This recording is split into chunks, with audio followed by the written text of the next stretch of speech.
Good morning बच्चों, 10 class में आप लोग को स्वागत है। मैंने संस्कृत में समास आप लोग को पढ़ाया था कल, और उसमें अव्ययी भाव समास के 4 गुण में लिख दिया था कि किस तरह से ऑब्जेक्टिव में पहचाना जाएगा। ये 5वां अव्ययी भाव समास में आप लोग इसको फेयर करते चलिएगा, और जब क्लास खुलेगा तो मैं इसको और अच्छे से समझा दूंगा। केवल समझाने की बात रहेगी। अगर समझ में नहीं आया होगा तो, अगर समझ में आ गया तो बेटर। और क्लास कब खुलेगा इसका तो कोई निश्चित नहीं है, कोविड-19 है। तो चलिए आते हैं हम लोग समास पे। किसी भी तरह से अपना व्याकरण कंप्लीट करें, समास खत्म होने के बाद बुक चालू करेंगे। चलिए समास में हम लोग आते हैं 5वां में, यथा अनित कर्म्य। ये अव्ययी भाव समास है बच्चों। अव्ययी भाव समास में यथा जब लगा रहेगा किसी शब्द के पहले तो उसके जगह पर अनित कर्म्य लिखते हैं। देखिए, जब समस्त पद के साथ यथा अव्यय पद लगा हो तो विग्रह के साथ सुबंध पद को का चीज षष्ठी एक वचन के रूप में लिखते हैं। यथा के लिए अनित कर्म्य लिखते हैं। का में षष्ठी एक वचन। देखिए बच्चों, षष्ठी एक वचन। यथा बलम, यथा बलम शुरू में यथा लगा हुआ है। जब इसको विग्रह करेंगे तो बलस्य, इसको हम षष्ठी एक वचन में जैसे बालकस्य, तो उसी तरह से यह बलस्य। और यथा के लिए अनित कर्म्य। यथा संभव, यथा संभव, तो यथा लगा हुआ है तो संभवस्य षष्ठी एक वचन और अनित कर्म्य। कोई दिक्कत बच्चों? ऐसे बहुत सारा वाक्य है जो यथा पर है। यथाशक्ति, यथा संभव, ये आप लोग को मिलेगा। जब विग्रह करेंगे तो इसमें अनित कर्म, अगर बलस्य अनित कर्म्य दे दिया और पूछ दिया कौन सा समास है, तो कौन सा समास है बच्चों? ये आपका हो जाएगा समास कौन सा? अव्ययी भाव समास। और कह देगा कि यथा संभव को विग्रह करें, समास विग्रह करें, तो यथा के लिए क्या चीज? अनित कर्म्य। और संभव से के लिए संभव से क्या करेंगे?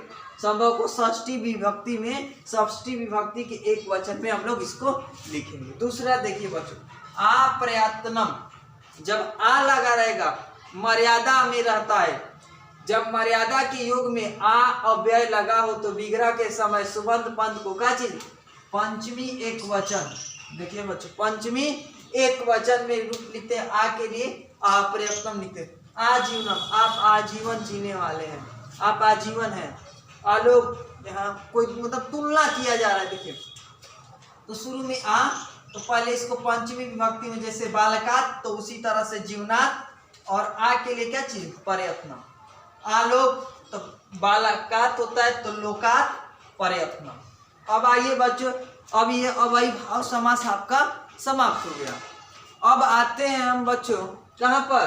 दूसरा समास में। दूसरा ये आपका अव्ययी भाव में समास, अव्ययी भाव समास में था 5 गो, जिसको हमने खंड खंड करके बता दिया। अब दूसरा आप लोग के बीच है द्वंद्व समास। जिस समास के दोनों पद प्रधान हो तथा दोनों के बीच और शब्द छिपा हो तो उसे द्वंद्व समास कहते हैं। हिंदी में आप लोग को बहुत अच्छे से पढ़ाएंगे समास।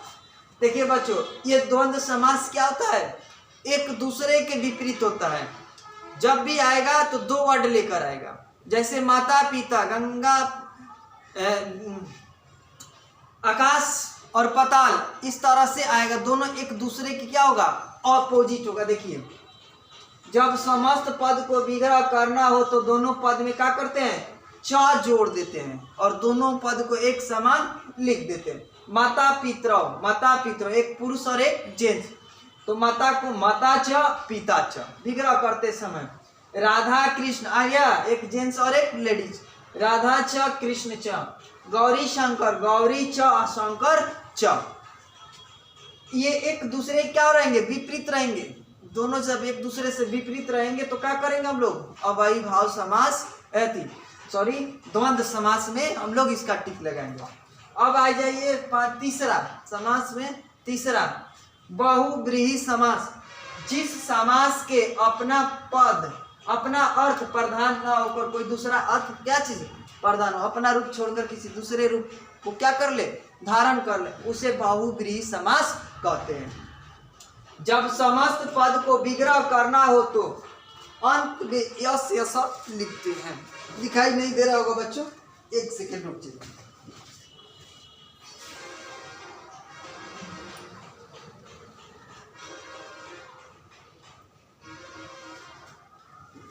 चलिए यहाँ तो हो गया बहुब्रीहि समास।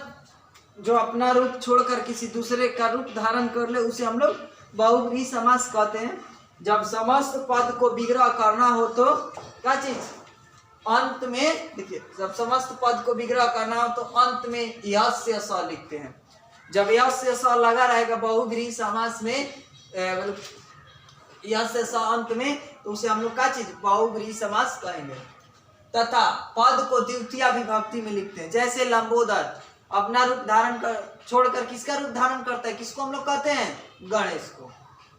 पीताम्बरम, पीतम अम्बरम यस्य स, दोनों को खंड कर दिए। लंबोदर, लंब प्लस उदर प्लस यस्य स, अंत में जब यस्य स लगा रहेगा तो हम लोग क्या कहेंगे, बहुब्रीहि समास है। अब आ जाइए तत्पुरुष समास। ये सबसे मतलब अलग हट कर है इसमें। तत्पुरुष समास, जिस समास के बाद वाला पद क्या चीज अर्थ प्रधान हो, बाद वाला पद क्या चीज प्रधान हो, उसे तत्पुरुष समास कहते हैं। तत्पुरुष समास क्या चीज कारक पर आधारित होता है। कारक आप लोग को पढ़ाए होंगे, कारक कर्ता ने कर्म को कारण से संप्रदान के लिए अपादान से संबंध काके की अधिकरण में पर हे हरि, ये आप लोग को पढ़ाए हैं। और उसी में जैसे गंगा जल, गंगा के जल, इसमें कारक चिन्ह छुपा हुआ है। अब इसमें 6 विभक्ति होता है। गंगा जल, तो गंगा के जल, तो बहुत सारा देश भक्ति, देश के लिए भक्ति, उस आधार पर जब हम चलेंगे तो हम उसका खंड विग्रह सब कुछ करेंगे। इसके लिए आप लोग को अगले वीडियो में वेट करना पड़ेगा। Thank you. आप लोग बढ़िया से उतारिए और इसको समझते रहिए।